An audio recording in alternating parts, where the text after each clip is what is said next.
ایمان کا لکھ لیں، ایمان کا سب سے پہلا تقاضا تقوی ہے.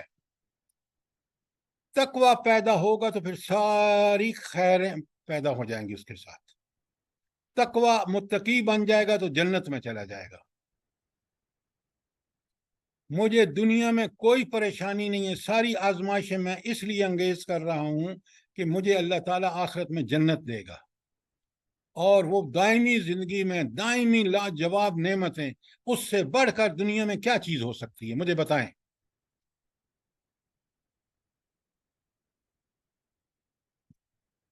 اس لیے آیات کا ٹھیک جو وہ ہے مفہوم تعین کریں، اسی کے مطابق ہم عمل کریں. اللہ تعالی ہمیں، مجھے بھی اور آپ سب کو اسی بات کی توفیق عطا فرمائے، کیونکہ فہم قرآن یہ ہے کہ قرآن کا صحیح مفہوم سمجھ کر اس پر صحیح طریقے سے عمل کریں. اللہ تعالی ہمیں اس کی توفیق عطا فرمائے. کوئی سوال، کوئی کامنٹ؟